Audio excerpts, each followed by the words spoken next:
We're just ordinary people living ordinary lives until we see someone on TV win a $25,000 prize. Come on down. I'll play any game for 10 seconds of fame. Come on down. I'll make a deal, just let me spin the wheel. Come on down.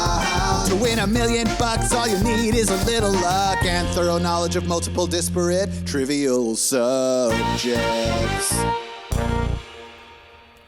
All right, welcome to an all-new episode of Come On Down, the game show podcast. That's finally back in its studio. In person, face Oh, to it feels face. so God, it feels good to be back.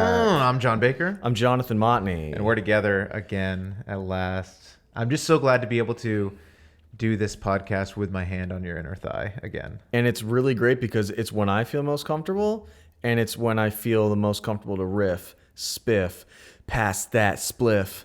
Oh, I was going to say pass the Jif because I like peanut butter. Yeah. All right, today we've got a game show online for you. And you know what? Before we move forward, okay, yes. I'll give you $50. Okay. Or Uh-huh. you can finish the podcast.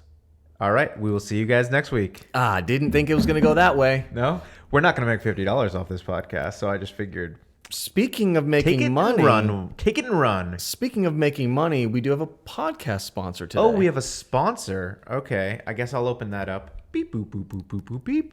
I love how you've programmed old school 70s sound effects onto your computer. I think that's really cool. Yeah, I have a lot of, have you seen Wallace and Gromit? The guy that has sex with his dog? No, I don't think. Have you seen a different one that I have? I've seen that. Okay, no. You know, the claymation, Wallace and Gromit. There's one called New Pants or something.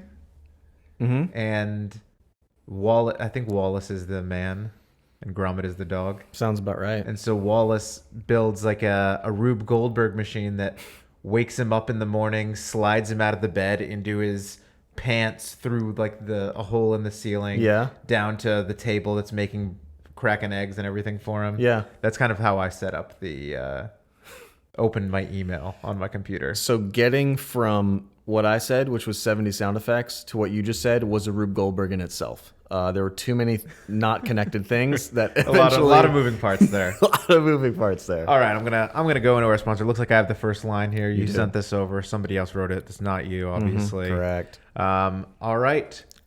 Our sponsor today is a product that almost everyone has used at least once in their life. A toilet? No. Bed sheets? Nuh-uh. Then what? Tape. Our sponsor, Tape, wants to remind everyone that they're still here and ready to help you piece together projects, ripped paper, those paper ring chains elementary children make, and much more. I totally forgot about tape. Is there anything tape can't hold together? Of course. Packing boxes. You know, one of its main uses.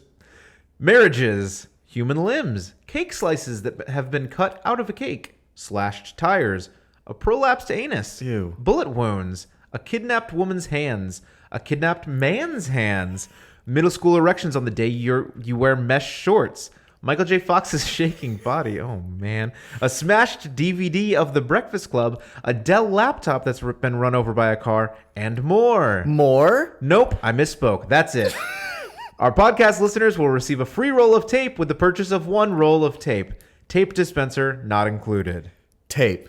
We're still here and we fix a lot of things, but not all things, but definitely some things. Wow, tape is quite versatile. Making a comeback. Not as versatile as it could be. No, I'm correct. And it's interesting, the packing boxes with tape, you are correct. When the sponsor wrote this, they were thinking of Scotch tape, which does not do well with packing boxes. Okay, yes. But you there need is that packing tape. Correct. Okay, yeah. And I think that we will get a sponsor from packing tape in the future. This was more of a general Scotch tape sponsorship. Got it. So thanks to Tape for your sponsorship. Mm-hmm. And, sorry for those of you with prolapsed anuses that we don't have a solution for you yet. Yeah. This did remind me of another actually real commercial that I've seen recently. And I don't know if you've seen this. It's for a product called Jardiance.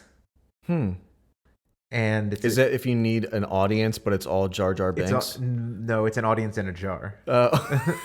You open it up and you can hear them. It's cheering laughter and laughing. Okay. Yeah, exactly. Just whatever the mood calls for. Mm-hmm. One of those little magic type of things that, how we have magic in the world and everything. But this is called Jardiance. It's a pill that helps you with, I don't know, ask your doctor. So they don't tell you what it does. You have to go to your doctor's office and ask them, what does this pill do? Yeah, exactly. Wow. They just say the name a lot. Jardiance. Jardiance. Oh, for didn't those of spell you at that home. right. What does it say it does?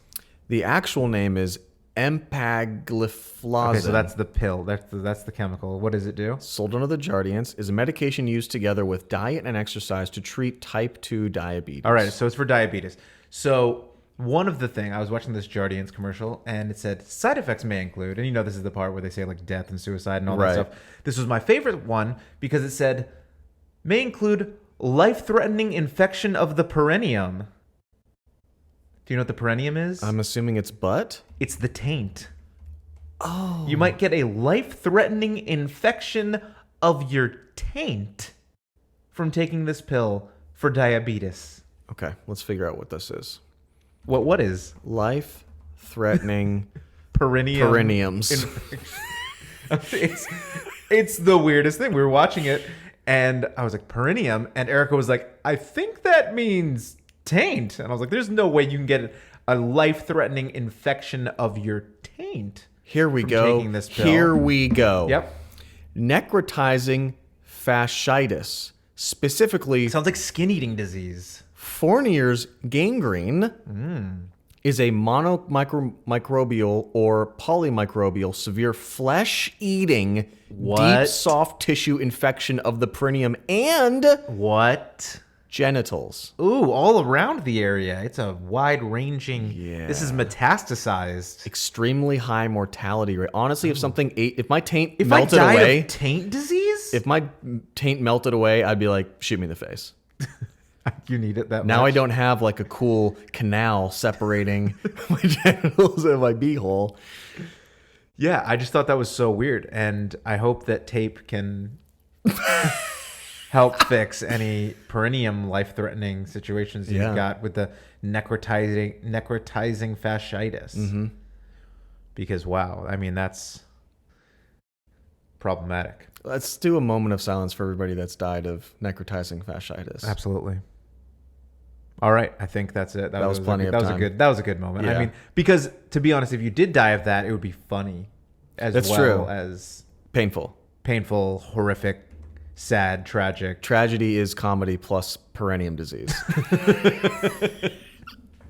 I think comedy is tragedy plus perineum. Yeah, you flipped it. I don't know if it's what do they call that math thing?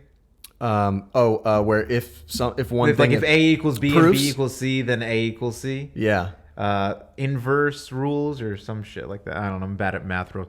We're going to talk about math today in We this are. podcast, actually. We're We going to are. talk about a very important math proof in the world, in fact.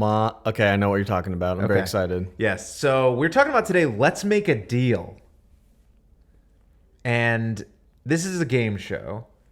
Which makes sense because this is a game show podcast. Yeah. I mean, every once in a while we might throw in a curveball and just do an episode about the designated hitter in baseball or something like that, and our views on it. That's interesting. But today we're sticking with the theme of the podcast, Okay. as we have for the previous 28 episodes. Right. And we're going to be talking about a game show called Let's Make a Deal. A pretty famous game show, I think. Not to be confused with Deal or No Deal. Not to be confused with Deal or No Deal, because that includes a bald guy who hates germs. How do you think he's doing? What do you think Oh my god. Howie Mandela's up to in pandemic land? Pandy land? Probably. You know what? To be honest with you, probably good. Think about it. Because the whole, he's isolated and he well, doesn't yes, have to but deal with also all that. the whole world was He's washing their following his hands. rules now. Yeah. Yeah. He's elbow bump. He was fist bump. Elbow bump is even a step further. Yeah. Now that's the thing. Pandyland, by the way, is the name of a board game that Right. the official board game of this podcast that we're working on right now. Yeah. It's coming out in 2023. And the goal of the game, which is kind of cool, is usually the goal of the game is to get the most money in Monopoly or to have the most kids in the most Or to get to successful the end career. first in Candyland. Right. And what you want to do is you want to die before the end, because if you make it through to the end, all your friends and family are dead, and it's like you didn't really win the game. And you're living under a totalitarian government that enforces all these rules. Exactly. Tells you when you can sneeze, when you can wipe your ass, when you can get a perineum infection, when you can... And there are telescreens Mask. across the entire world now that you have to check in every time you pass a telescreen. Checks your temperature, all of it, how you're doing today. Right. If you're in a bad mood or not. Right. If you're having bad thoughts. They can tell you if you've been thinking about that you don't want to wash your hands, you're sick of using Purell, they put you in jail. Yep. Thanks you to our sponsor, George Orwell, for today's podcast. Again, we're talking about Let's Make a Deal. This program started in the year 1963. Wow. Great year. It was a phenomenal year, 1963. There was a lot going on in the world. Just some of the amazing things that were happening. JFK was being assassinated in 1963. That was one of the great things that happened. Hey, Dallas, represent! Yes, put our city on the map. Finally. And for that, we're forever grateful to Lee Harvey Oswald. 1963 was probably when was the Cuban Missile Crisis? Maybe earlier than that. But most importantly, it was the premiere of Let's Make a Deal on NBC. Much more importantly, it was the premiere. Let's put it this way. How long was JFK president for? Less than 3 years. How long did Monty Hall join us in our living rooms hosting Let's Make a Deal? Decades. Yeah, and he didn't Several assassinate decades. Killed nobody. Nor did he get assassinated. Didn't he? As far as we know, he didn't work with the mob to get elected president. He was Canadian, in fact, but he later converted to an American citizen. He saw the light. But he's a Canadian American game show host. Monty Hall. He's probably one of the more well-known game show hosts, mostly because he just hosted this show for a really long time. Okay. He did, I think, close to 4,000 episodes of this show. Wow. It aired on NBC from 63 to 68. Then it switched over to ABC, where it aired from 68 to 76. Okay. There's also a syndicated version from 71 to 77. He hosted all of these. There was a revival syndicated in 81, another one from 84 to 86, and he hosted all those. Wow. So it was almost 4,000 episodes. He only missed 2 episodes in the entire nearly 4,000 episode run of the program. Mm-hmm. And one of them was because of assassination attempt. He had to dodge the bullet. One was an assassination attempt. One was a taint disease. Right. Recovered quickly, thankfully. Thanks to our friends at 3M, Scotch Tape. Cure your taint. So he hosted the show that whole time. In 1990, NBC did a revival. And they said, you know what this show needs? A new host, Bob Hilton. Bob Hilton was a guy who... Bob who? Bob Hilton. He was a guy who hosted some other game shows. He also invented hotels. Just in general? Yep, Hilton. Bob Hilton. He hosted a couple other game shows. They brought him on to be the new host of Let's Make a Deal in 1990. And then they said, bad idea, and they fired him. And then they brought Monty Hall back. Jeez. But then the show was still canceled after 1 year. Well, they brought Monty Hall back to be the special guest host, and then he just stayed until the show ended. That in other terms, in other words, that's we made a mistake host. Yes. But what they didn't make a mistake was in 2003 when NBC brought it back again, hosted by none other than your boy, grab him by the pussy, Billy Bush. Excuse me?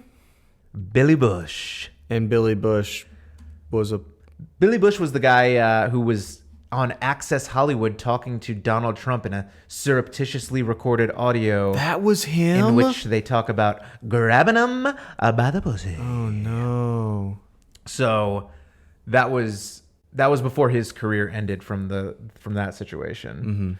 Also, there was only 3 episodes of it. It was kind of like a special sort of revival. However, in the year 2009, another very good year, I graduated from college that year. Whoa, barely. Very barely, by the skin of my teeth, after sleeping through my final exam accidentally. Right. Which was you were able to circumvent Circumvent, you mean? Circumcised vent. I had to circumcise my teacher in exchange for... You were able to circumvent any responsibilities or issues by faking sort of cancer on your face. That was a different time. That was a different situation. This is the one where you said you had the metastasizing perineum. Yeah, this is one of my perineum has saved my ass a few times, literally and figuratively. Yeah, because it blocks anything that might be trying to sneak up in there from the other direction. This is getting an interesting episode. Let's Make a Deal came back in 2009 on CBS. It has been airing there ever since, a couple thousand episodes since then. Wow. Hosted by Wayne Brady himself. Yeah. Wayne Brady. Wayne Brady. Wayne Brady. Yeah. You know him from The Wayne Brady Show? No. No? Mm-mm. You know him from The Wayne Brady Variety Show? No. You know him from Whose Line Is It Anyway? There it is. Bingo. Okay. Bingo, Yes. bingo. I wasn't sure where you knew him from, but Wayne Brady, every white person's favorite black person, Wayne Brady. Mm-hmm. I I don't know. Denzel Washington's probably up there. That's true. He's up there, but he's played a couple rougher roles. You know, like Wayne Brady. You're not worried Okay, about. he's like very safe. Yeah. Wayne Brady, very funny, very entertaining. He has been the host of... I didn't even know this, to be honest with you. He's been hosting this show since 2009, 12 years now. Yeah. And it's a daily show on CBS. It was As the World Turns, I think, in 2009, ended the soap opera, daily soap opera that was airing forever. It was on right after The Price is Right. They decided, let's just plug another hour-long game show in there. And they went with this revival of Let's Make a Deal that is quite successful to this very day. And it's crazy because every single episode, a deal is made. There are several deals made. Yeah. We're making them. Let's make them. Okay. You know? Let's make a deal. Let's talk about this show. Okay. Let's talk about what this show is all about. Okay. You basically just described the whole show when you said there are deals made. Because there's no real great way to explain the rules of this game because they change from made-up game to made-up game pretty much. It always involves deal-making. Correct. So Monty Hall was kind of the forebearer, the inventor of this game show, the creator, if you will. And the general idea is audience members who are dressed up in ridiculous regalia. They've got crazy... And it's never explained why. Nope. They are all the audience members have crazy, silly costumes on. You're not going to get on the show if you don't got a crazy costume on. Yeah. And that has been the way it's been for decades. So deal with it. So, sorry. Those are the rules. You got to look like an idiot. So, people dress up in crazy costumes. Monty Hall, there is a stage where some of the prizes are presented, but the host is never on a stage really at any point. He's just walking through the audience for the entire show. Right. It's kind of like when you see a presidential election and one of them is in a suit and it never really shows anything different. And then there's another candidate who's like, I'm just a man of the people. I got my sleeves rolled up because I want to look like I do manual labor. That presidential candidate is like what Monty Hall is. He's a man of the people. He doesn't need that separation of stage, some room, and the audience. He's in that audience. He's one of us. He is one, except he wears a suit. He does wear. You pointed out that the bad candidate might wear a suit. I'm saying he does wear a suit. Metaphorically, though, he is the man with his. And I guarantee you, his sleeves are rolled up under that suit jacket. I'm impressed, and because I completely agree with you. But he still has to have fake. He has fake. He has like attached to the 3-inch long little sleeve like bracelets, basically. Right. So they show out under the bottom of his suit jacket. So he's up in the audience. Everybody in the audience also has a giant name tag on, like you would on The Price is Right, for example. That's exactly what it looks like. And he just walks around the aisles and says, "Oh, Mary, Mary, hey, I've got this box right here, Mary. Do you want... Here, why don't you take this box? And then Mary takes the box. Awkwardly. And it's, closed, and she doesn't know what's inside of that box or whatever. And he says, Mary, you can keep that box, or you can have this washing machine. And then they show a washing machine or whatever. And then Mary has to decide, without knowing what's in the box, whether she wants what's in the box or a washing machine. Mm-hmm. And that might be a game right there. That's it. And then she chooses the box, and there's $1,000 in the box. She wins $1,000 You cash. get it. You get to keep it. You keep the cash.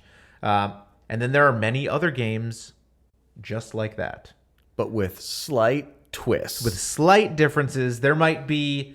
there was one that I saw where he gives somebody an open, empty box, and then he takes a stack of bills, and he says, there's a $20 bill on this end, and a $20 bill on this end, and then other bills of unknown denomination in between, and he puts it in there, and he says, do you want to keep this, or do you want what's behind door number 2? And they don't show what's behind door number 2. Door number 2 so they know that there's at least $40 in here, or they can take behind what's behind door number 2. Mm-hmm.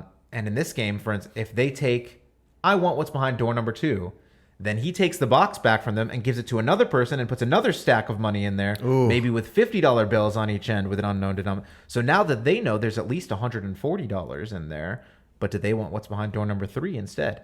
So things like that happen. There are sometimes, it's not all washing machines and dollar bills. It's not all candy canes and peppermint. Because sometimes you get zonked.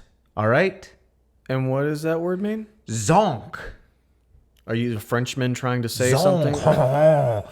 Yeah, because he's Canadian. It kind of he brought that down with him. Zonk it's a booby prize basically. A zonk is sometimes you're choosing between whether I want to keep this $1,000 or what's behind the door, and it's a zonk. All right, you got zonked. It's a tricycle.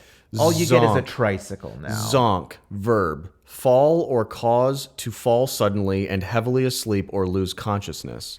I've always used the term zonk about passing out or You have? heavily sleeping. Yes. Wow. You're like, I zonked I hard. zonked out, yeah. But in the case of Monty Hall, in the case of Let's Make a Deal, Wayne Brady still calls it a zonk as well. Those booby prizes are called zonks. So you gave up your $2,000 and now you got a tricycle, and it's funny and silly, and you lose. Basically, that's how you lose the game: is you accidentally decide to choose a zonk. I believe the rules stipulate that you can either elect at the end of the game, if you've won a zonk, to keep the zonk, Gross. or just take some cash instead. Yeah, cash, obviously. And I think the maximum of that is like $100 currently. Cash, because one of the zonk prizes was a pineapple backpack. A fake pineapple that doubled as a backpack. But to be honest with you, think about the durability and protection that a pineapple has. Right. And it's pokey. And if you have your laptop in there or something and somebody's trying to steal it, they're going to get poked pretty good. You know what I'm thinking about though is I shoot my head back and laugh and cackle at the sky if something is very funny, and so now I've got a backpack on and I'm stabbing the base of my brain, and I just killed myself because I'm laughing at a joke because of my pineapple backpack. My main concern is that a lot of times I tie my backpacks around my waist. Oh God! And if it's near my perineum with those pokers, so you're wearing it upside down. Pineapple upside down backpack. Yeah. What happened to your perineum? Pineapple upside down backpack. You know how it is.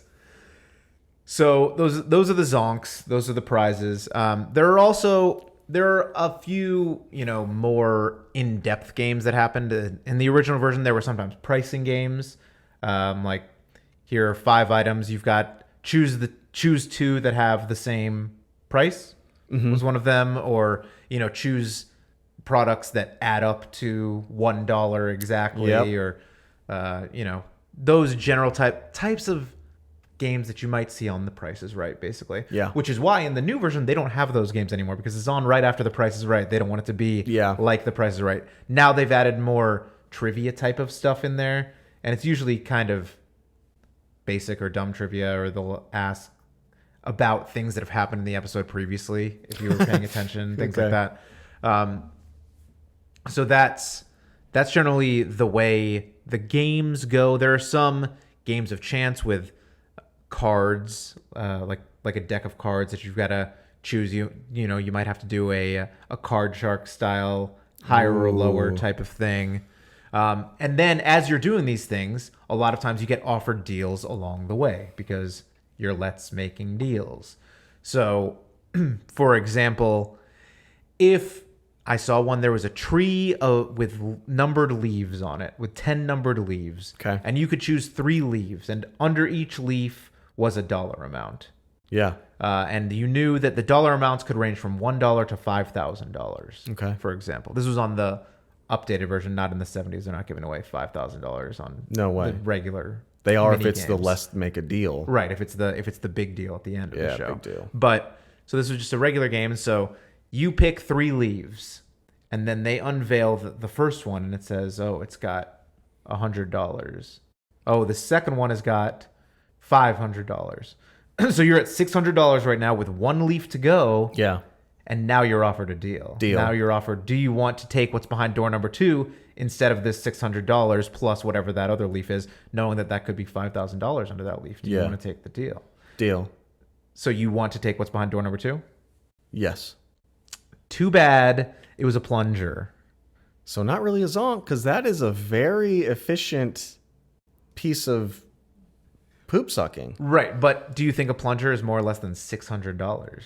I mean, is it bedazzled? Does it have? It was jewels bedazzled. Yeah. Okay, so then it's there were more jewels. expensive than $600. It was actually a pineapple carved out to be a plunger. Oh wow.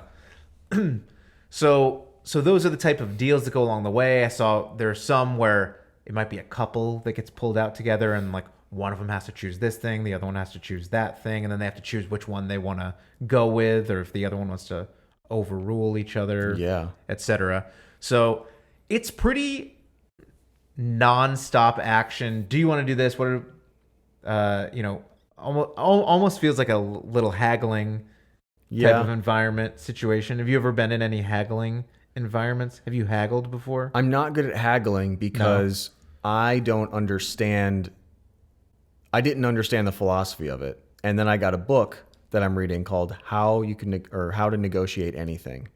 And the point of the book is that the person you're trying to get a deal from has to have some sort of emotional or physical investment in the situation before making a deal or before negotiating makes sense. In my mind, previously, I'm thinking, I'm a customer, I have the money, I have all the power. Right.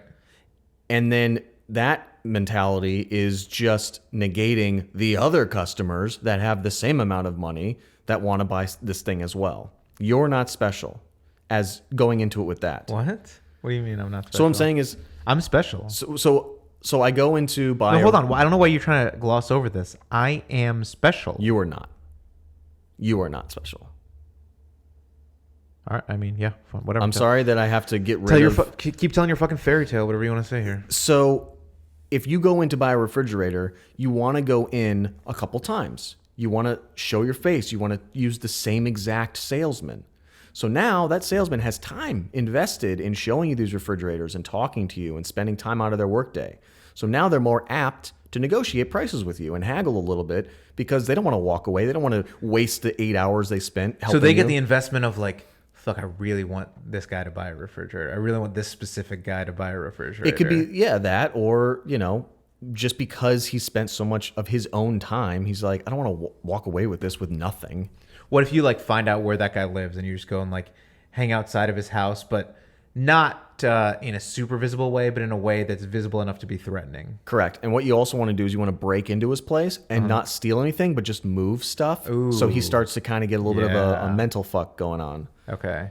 I'll maybe leave a little calling card behind. Absolutely. Like leave a big Duke right in his fridge or freezer maybe. Okay. I thought maybe like if you guys had talked about something in the store, like I don't know, pineapples or something, you might leave a pineapple on his I counter. like it. You know? Yeah. So And a oh my note God, that says pineapple. like, watch your watch perineum. your... Watch your perineum, motherfucker. Yeah.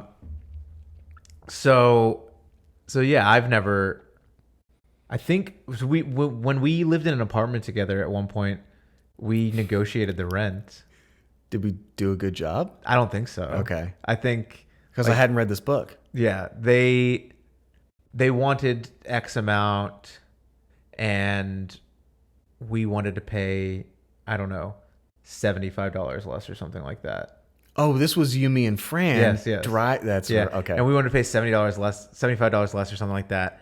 And I remember the person like had to, because it was on a weekend. It was like a Saturday or a Sunday, Yeah. and they had to call their manager because they weren't there. It was They a were at lady. home. It was a lady Yeah. that we sat in her office and just stone-faced stared at her and was like, "We want $70 less." And she was like, "I don't know if I can do that." And nobody said a word. I remember at one point she was like, she called the manager and she was like, well, I don't know if we're gonna, they couldn't get in touch with the manager or something like that. Yeah. And she was like, well, I don't know if he's gonna call me back. Like, if he's not, I mean, it's only $75 a month. And I remember I go, yeah, it's only $75 a month.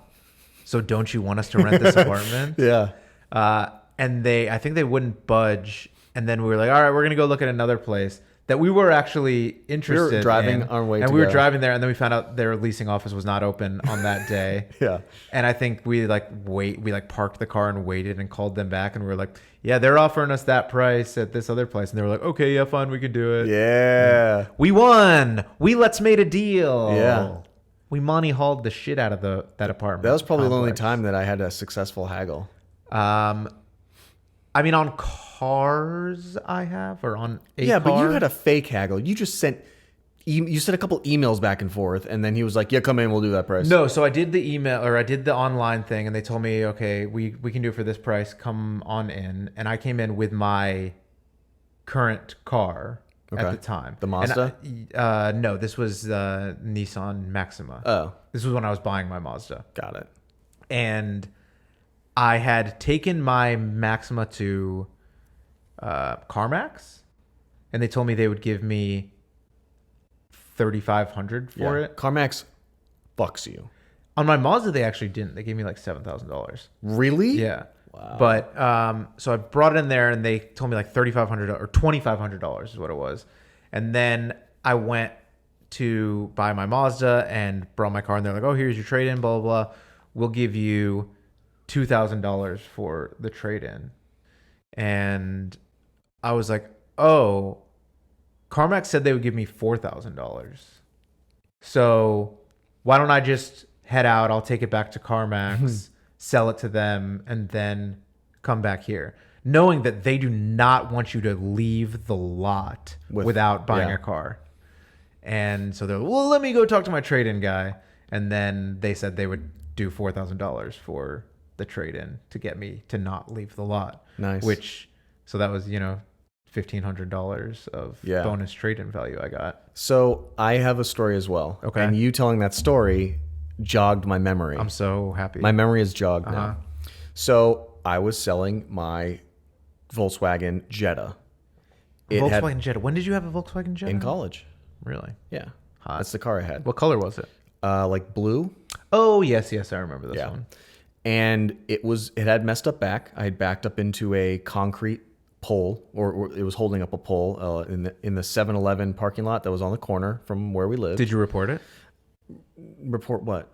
I mean, To insurance? yeah, I mean, No. What? So 7-Eleven just had to repair their own pole that you damaged? Correct. Wow. And you heard I actually 7-Eleven on the corner of 12th and Alameda, Yeah.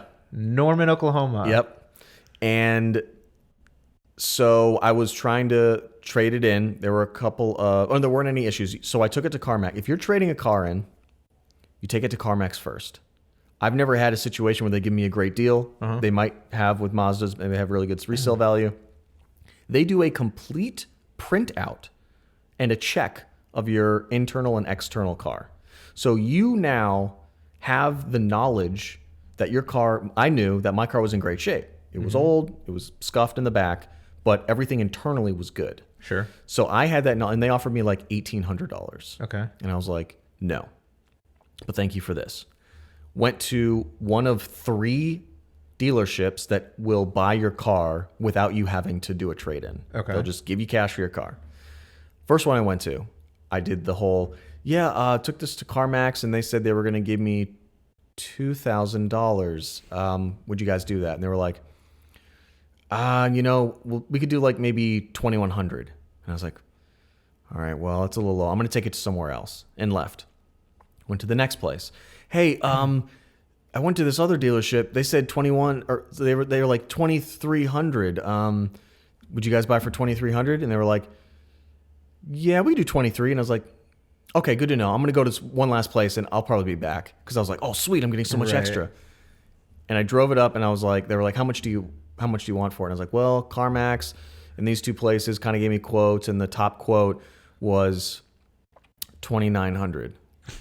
29. That's a big leap. And he goes, we'll give you 2,850. And I go, deal. Like immediately, deal. So Take you just it. knew you were just lying at your ass? Probably. Yeah, they gave me 2,900. Okay, we'll give you less than that. Deal. That was Exactly. So I messed up on the but once you say deal, it's official. Right, I So know. there's no takesy backsies at not. that point. They can't be First Nations givers at that point. Right. Um, I didn't understand what you meant at first. So that's how deals work. That's how we've done deals. You got to haggle. We do deals. You all the have time. to hustle. I'm always just doing deals. Yeah. And like the way you're doing on your home buying right now, you're just making deals left and right. No. That's called getting fucked. Oh, okay. There's a difference. Oh, that's a different show. Also hosted by Monty Hall, though. Right. So there's also the big deal we mentioned at the end of the show. The big deal was, so in the Monty Hall version of the show, they would go into the big deal, and they would go to the top earner of that episode, the person who had won the most valuable prize to that point, and say, do you want to keep your prize, or do you want to go into the big deal? And they could either keep their prize or choose to go into the big deal. And they would go down the list of people until they've got two people to say they want to do the big deal. And they tell you the big deal is valued at $9,450 or whatever it is for that episode. So there are 3 doors. Each person chooses a door. And then the prize, I believe they first reveal the unchosen door, what the prize was behind there. And the good thing about the big deal is there are no zonks. All of these are real Zonk zonk-free prizes. Big money, no zonkies. Yeah. So in these, there are real prizes. They might, if you won a prize that was worth $3,000 earlier, it might only be a $1,500 prize in this one. So you might have screwed yourself by participating in the big deal. But you're not getting a tricycle at this point. It's the good news. You are getting something of value. A quadricycle. Yeah, exactly. A 4-wheel ATV. Okay. You could win that potentially. And so, however, on the very first pilot episode, there was a zonk. Get out of town. In the big deal, but it wasn't chosen. Good. So, and then after that episode, they said that's probably not a good idea to have people just totally get screwed over at the end. Right. Not a great way to end the show. Not the note we want to end it on. So they removed that, and so nobody has ever gotten zonked on the big deal. Good. But now, however, they only do it for one person. So only one person gets to participate in the big deal, but they do it the same way. They go to the highest money earner. And so the only way, if you got a zonk prize, you're just praying that everybody else passes and chooses to keep their thing, so it can get down to your zonk prize and you get to participate in the big deal, because obviously you're going to take it. Right. You don't want that pineapple backpack. No. So they do the big deal. One of the people potentially wins the big deal, or they show off what the big deal is. Again, a lot of this show, like many game shows from the 60s and 70s, are just big commercials for things. Sure. Because it's all you get an all expense paid trip by Apple Vacations to blah, blah, blah. Yeah. See this thing, fly on American Airlines, first class, luxurious airline, blah, blah, blah. And all the prizes that they reveal throughout, like the Maytag washing machine, and everything is just a sponsored right. giveaway. And just to put it into context for everybody, before Big Pharma, there was Big Zonkarma. And so that's why everything was named a zonk, is to push. They were pushing their zonks. Yeah. Yeah, that makes a lot of sense, actually. Yeah. Then at the very end of the show, they do quickie deals, like during the end credits, basically. Yeah. Where Monty Hall walks around with just cash, and he'll say, you, sir, right there, I'll give you $60 if you can give me a pen right now. Give me a pen. And if that person didn't have a pen, they don't get the $60. And that's what you get for not carrying a pen, you fucking idiot. And that is carried over. Wayne Brady and so there's always a model on the show that is on the floor showing off the products that and that zonks. you can choose, or zonks or trips or whatever. There's always a model down there, and there's also the announcer that will sometimes help out with some of the little games when there are things to move around and keep track of. In the Wayne Brady version, the announcer, Wayne Brady, and the model will each be going through the audience at the end, wow. offering prizes for little things. It's gotten to the point, and this started in the Monty Hall version, where people just bring bags full of random junk with them so that they can be the person that has a Lego when it's one of those Russian dolls. $200, yes, a Matryoshka doll or something like that. I think so. So that when they call out, you get $300 if you've got an emery board, that you make sure you've got your emery board with you. And sometimes this is where they sometimes incorporate the question, like, earlier in the show, how much was this thing worth for $300? And you have to have been paying attention to remember that in order to win the $300 there. And I mean, they will just straight up be like, no, I don't have an emery board. And they're like, all right, sorry. All right, that's the end of our show. See you guys next time. Like, it's cold blooded. They're not necessarily guaranteed to give everything away. Yeah. So we talked about math a little bit earlier in the context of how good you can do mental math. No, it wasn't. We were talking about math. We've talked about that in our early episodes. We have, and I'm very good at it. But I don't remember why earlier in this episode we were speaking about math, and I said we would talk about math today, because we will. Because we're going to talk about a mathematical problem, a paradox, if you will, called the Monty Hall Problem. I love the name of this. 3 + 6. 9. Okay. Just throughout the rest of this episode, I will be quizzing you on mental math. Mental math. Okay. Did you just bring up a thing of children's mental math to test This is mental math from grade 1. Did you ever play mental math games on the computer in school? Absolutely. So I've learned recently that was almost exclusively a Plano, Texas thing. Really? Yeah. So I was talking to my wife, Erica, about it. And I said, did you guys have the mental math games on the computer? And she was like, what do you mean? Like Oregon Trail? And I was like, no, of course we played Oregon Trail on the computer. But we had the mental math games. And there was one called Cycles, which was a 4-player multiplayer game that was like Snake, but multiplayer. So you could try and you try to build up walls to make the other people crash. But all 4 directions you could turn was a math problem. So you had to enter in the answer and hit enter in order to turn your cycle. And I said it was amazing. And then I tried to look for information about it online to show her, I can't believe you missed out on this. This was amazing. And I found next to no information about it online, aside from a couple forum posts of people being like, hey, does anybody remember these mental math games? I played them in elementary school in Plano, Texas. And I was like, I did not know that was... that computer games in the 90s were so regional. But the Monty Hall... The date is June 3rd. What will the date be in a week? June 10th. So the Monty Hall problem was first postulated, I believe, in an issue of Scientific American in 1975. Great. The problem being, and taking its name from Monty Hall, of course, because the setup is set up like a let's make a deal situation might be. And I'll use the example that is famously used in the problem, which is there are 3 doors. Behind 2 doors are goats, and behind 1 door is a car. Which one is the zonk? The goats are the zonks. Okay, but the car wasn't that crappy car that one show is trying to give? Chevy Vega? I did watch an episode of Let's Make a Deal where they gave away Chevy Vega, by the way. And all the comments on YouTube were about what a shitty prize that was. Correct. And how it was basically a zonk prize. Yep.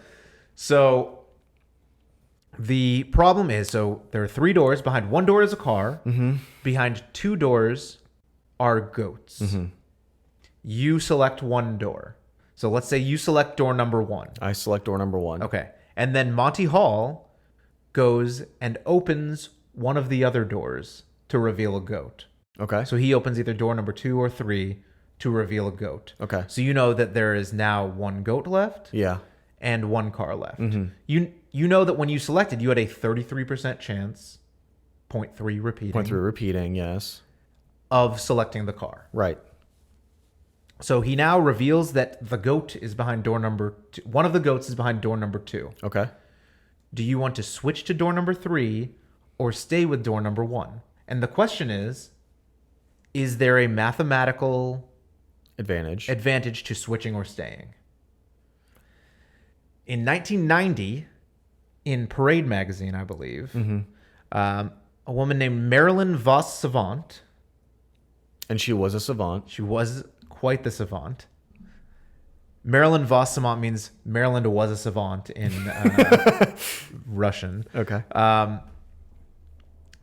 She answered that you should always switch. Mathematically, you should always switch.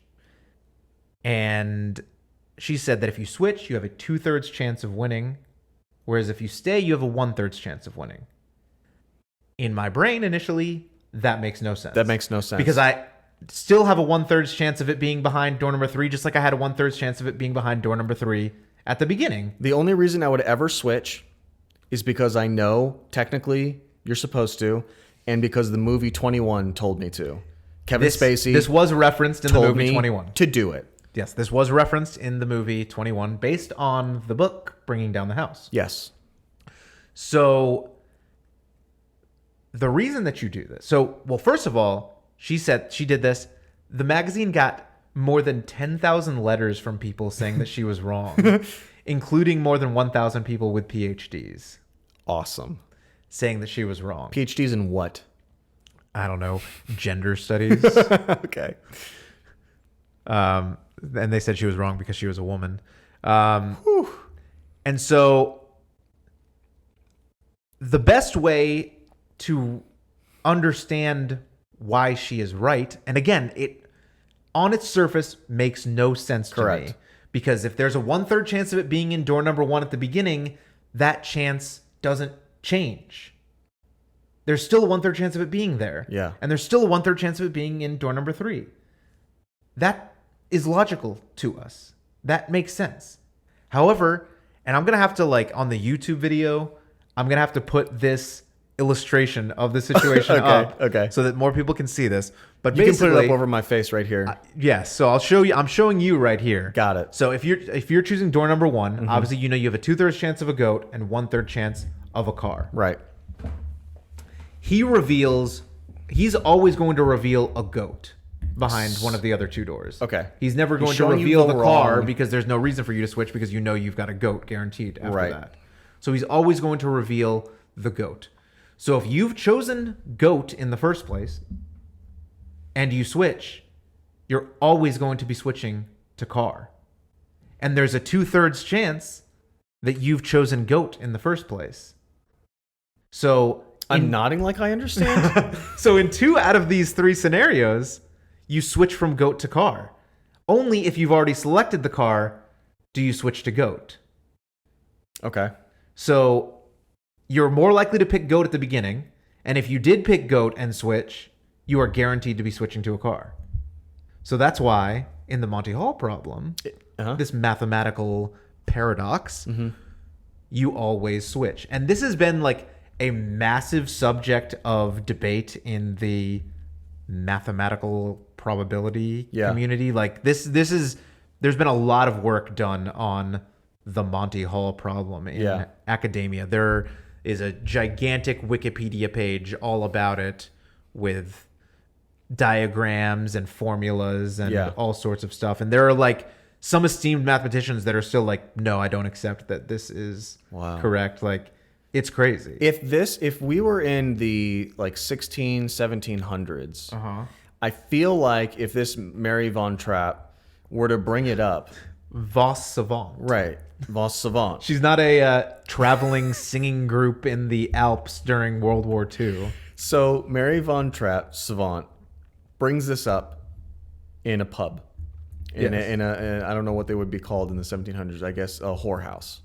I don't think that a pub and a whorehouse were synonymous. Sorry, bordello. Interchange. Bordello. Thank you. This is French. Vos Savant. She's French. And if I were a scared but powerful man in that village, you're a witch. You're a witch. I'm burning you at the stake. Wow. Because what you were saying sounds like witch talk.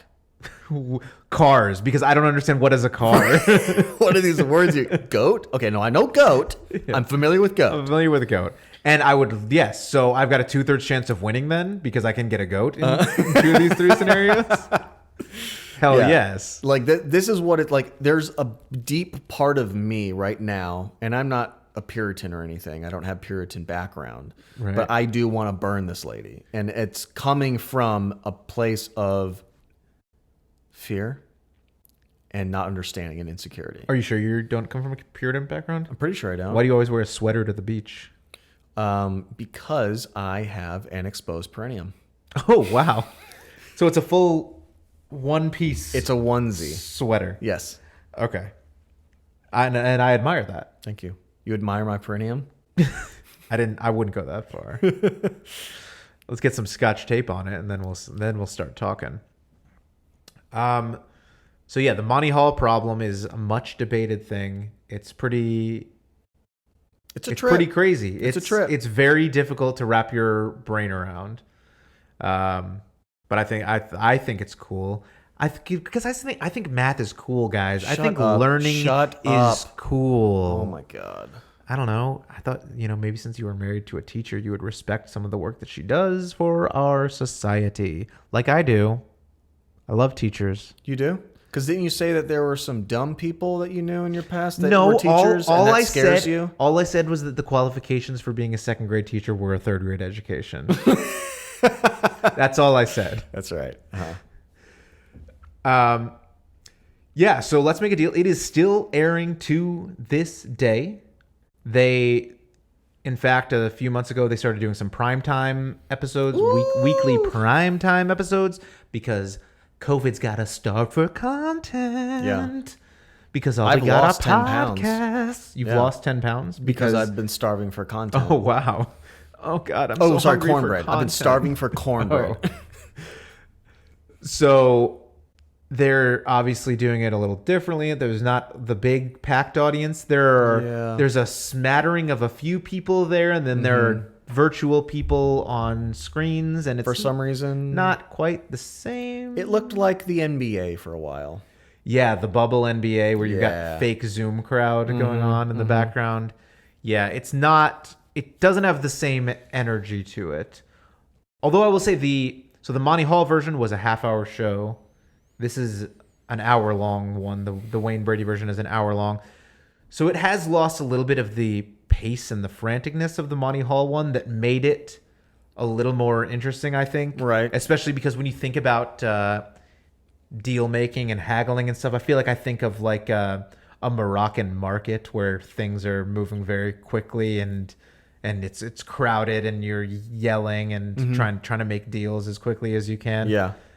I felt like the Monty Hall version, I feel like I'm at home in a Moroccan market.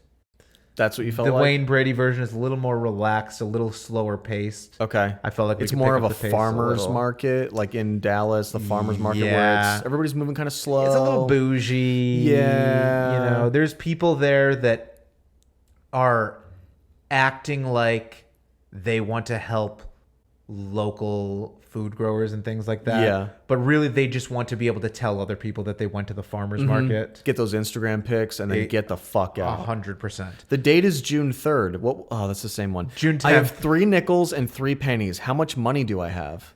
You have 18 cents. That's correct. God, I'm so good at pennies and nickels. Do you know that we lose money making pennies or something like that? Yeah, it's like 1.2 pennies it costs to make a penny, 1.2 cents. Crazy. What a crazy world we live in. Man, hey. Nothing makes sense. Nothing counts for anything anymore. Yeah, dude, nothing matters. Wow. Drink this. Whoa. So, an interesting fact about Let's Make a Deal, and this is an upsetting fact to me, I'm going to say. September 2014. What do you remember about September 2014? 2014, I don't know. Obama?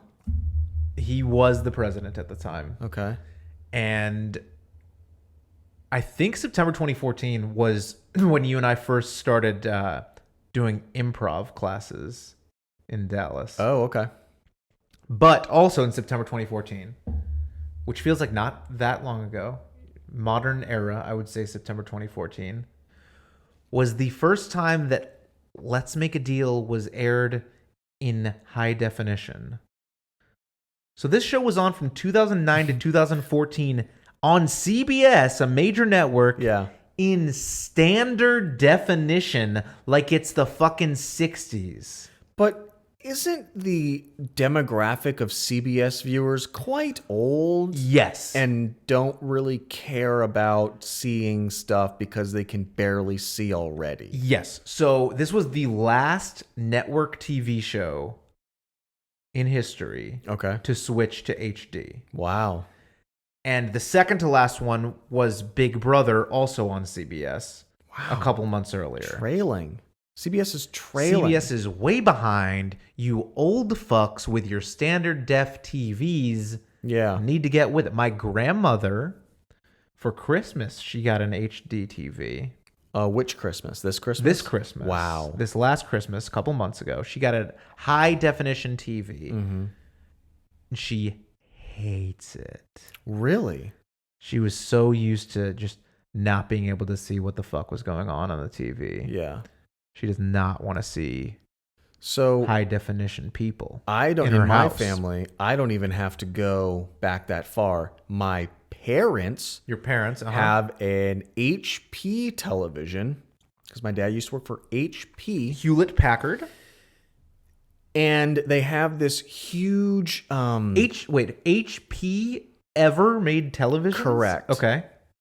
And they have this, what's it called, where it's like a big dresser. Does it have the speaker on the bottom part? No. It's like, it's got... Oh, like a big TV hutch thing? Yes, they have a TV hutch. And the TV hutch only allows for a television that is like 30 inches. Yep. They have been watching a 30-inch television that my father bought probably in September 2014. Probably before that. And it drives me insane. Is it HD though? Whatever HD was it, kind of. It has something broken on the inside, and it looks like water leaked into the inside of the TV and then stained the inside of the screen. And here's the thing: Mom. Get rid of that TV hutch. I know your parents. I'm friends with your mother on Facebook. I have seen your mother talking about TV programs on Facebook before. She has a better television because I got her a decent size upgraded television. I know that she is a somewhat active TV watcher because I've seen her talk about television on Facebook. She has a back room that is actually in the front of the house. So I think back because it was the back room in our old house. And she does projects. She does her painting there. And I got her a nice television to put back there. And she loves it. And I'm like, you know that feeling you have? Let's give that to Dad. Let's give that feeling to Dad. This is like the reverse of the sex talk you had to have with your dad. Yeah. You know that feeling you like, let's give that to Mom. Gross. But be a generous lover. That's the lesson to the kids out there. Yeah. Get a good TV and be a generous lover. And I think those two honestly go hand in hand. They do. Because you can see a lot more of the details on that TV. And so you can strategize better. Exactly. Let's Make a Deal. It's still airing. It's in its 12th season with Wayne Brady right now. Mm-hmm. It could go forever for all I know. It probably will. It's good, nice, mindless, after Price is Right programming on CBS in the mornings. Yeah. I guess what I used to know as the homesick from school TV watching. Maybe there is no homesick from school anymore because of the world we live in now. Everybody is homesick always. Exactly. I've been homesick for the last year. Right. Wait, did you... Homesick sounds different. Yeah. I've been home space sick. Yeah. Not one word. Right. I've been sick at home for a year now, along with the rest of society. Nobody's making deals anymore, and that's what's driving our economy into the ditch. Yep. I don't know. I guess it's doing all right. It gained, the GDP gained a little bit, but yes, we're not doing super great. Not super great. Did you hear that, folks? Yeah. Make more deals. Do you have ways to not make deals, but make this show better? Yes, I do. Thank you. Let's run through them. Let's do a little bit of contestant vetting. Huh? What do you mean by that? Let's not just pick random people in the audience that can't stop screaming or moving or kissing the host, which was a thing, I guess, in the 60s and 70s. Monty Hall, after every deal, whether they won or lost, would get a smoocheroo on his cheekarino. He had very soft lips. Okay, but he got it on his cheek, so why were his... He had very hard cheeks, actually. Weird. So that was strange. Let's make sure these people can be semi-normal on camera. Because it makes me uncomfortable. The people that are dressed in shark outfits and whatnot? Yes. You want them to be more normal? Yes. And this one woman who kept calling her husband Daddy Shark? Ugh. No. I like that. Okay, yeah. Don't get rid of that. I like that. Okay, here we go. Next, make it better. Wayne Brady has to sing his deals. Ooh, because he knows how to sing. He was nominated for a Grammy Award for his cover of a Sam Cooke song. Wayne Brady has to improv a song at least once in every episode. Ooh. You know, I just realized the connection of Drew Carey hosts The Price is Right before Wayne Brady is on this. So we do a mix at the end of each episode of The Price is Right. Yeah. And the start of Let's Make a Deal. So Wayne Brady and Drew Carey do a hoedown. I like it. Next. 3 other improvisers have to come on and perform songs and improv scenes. Okay, so basically the thing I just suggested. Drew Carey comes on to host, and Wayne Brady assumes a performer role. Instead of money and prizes, each performer gets points, and they don't matter. So you just want this show to be Whose Line Is It Anyway instead? No. I'm totally fine with it. Let's Make a Deal. Okay. I just think these make it better. You want it to be called Let's Make a Deal, but it be the exact format of Whose Line Is It Anyway? That's what I'm going for. Okay, that's exactly what I'm going for. Now I'm following. Thank you for recognizing that. Those are my only make it betters because I think it's a strong show. I think it's fun. I think it's fast paced. I think it's family friendly. I think it's fucking fun to watch. So you think it's fun, you think it's fast paced, family friendly, you think it's a strong show. Your only make it better are completely change what the show is. But keep that title. Okay, so the title is what makes it all those other things. Yeah. It's fun, family friendly title. It's an exciting title. All right. Do you have any make it betters? No. Is it makes it better? Is it like passersby? Makes it better. Do you have any makes it better? Make it's better. Make it betser, I think. Okay, that's make it betser. Yeah. I don't really have any. It's fucking cop out, dude. The thing about this show is, like I mentioned, there are no real rules. Just every game is a made up thing. There are some that are somewhat consistent, but it's kind of just, it feels like a lot of it is seat of the pants, made up on the fly. Let's go. Whatever. Hey, do you want to take a deal for, do you want this can over here instead? I found this can in the back. Do you want that instead? Yeah. It feels like that's what a lot of the game is. And I think that is what brings a lot of the charm to it, though, is that it just feels like you're just making shit up and going with it and saying, do you want this or no? And it's definitely one of those things where if you're playing along at home or in the audience yelling, no, take it, you're never right or wrong. Yeah. And if you were right, that's not because you were right. It's just because of random luck. And if you were wrong, it's not because you were wrong. It's just because of random luck. The whole thing is random luck to the players of the game. Right. And that's part of the appeal of it, no doubt. Sure. And yeah, there's been I don't know, 5,000 or 6,000 episodes of this show over the last 60 years. So obviously there's something to it that the American people like, and people around the world, because it's been adapted for other countries as well. Obviously, most famously, it was turned into markets in Morocco. That's where they got the idea to have those markets. Oh, wow. Yeah. Also in Wuhan, they had these open air markets with bats and shit. Because of Monty Hall. The bat that started the coronavirus, his name was Monty Hall. That's so because of Let's Make a Deal, we are in the situation we are in right now. And think who's reaping all the benefits? Wayne Brady. Thanks a lot, Wayne Brady. All right, are you looking at more mental math problems before we go? Yeah. Oh, here's a mental math problem. How Okay. many buzzers out of 5 are you going to give this? 4. I was going to give it 4 as well. Okay. I thought it's strong, it's classic, it's maybe not upper echelon of all game shows. Yeah. I'd like you to take a look at this shape right here. Yes. How many vertices? This is first grade math, by the way. This is first grade math? Yeah. Wait, hold on. I Yeah, think first grade mental I think math. it's 5 vertices. That's correct. Yes. All right.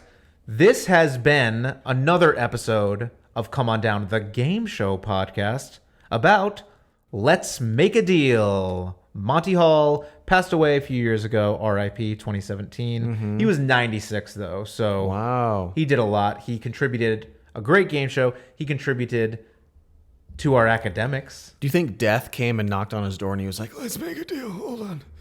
Don't take me. Let's make a deal." And then the Death is like, and he's like, you can take my soul or this box. And Death was like, "I'm going to take both. I'm Death." Whoa. And that's how he died. That's pretty dark, to be honest with you. I'm sorry, I don't make light of death like you. I don't do death jokes and do ha-has and giggles about death because it's a real thing. Everybody has to deal with it. It is the one thing that binds us together as a human race because everybody experiences it. I thought the one thing that bound us together was the perineum. Well, it bounds our parts together, that's for sure. Right. It's the bridge. It gaps. It's the bridge that makes everything travelable. This has been Come On Down, the game show podcast. Hit us up on Instagram at Come On Down Show. Email us at comeondownshow@gmail.com. And until next time, keep your perineum safe. We'll see you guys there. Where's there? See him where? At the hospital. 17 subtract 5. 12. Good night, everybody.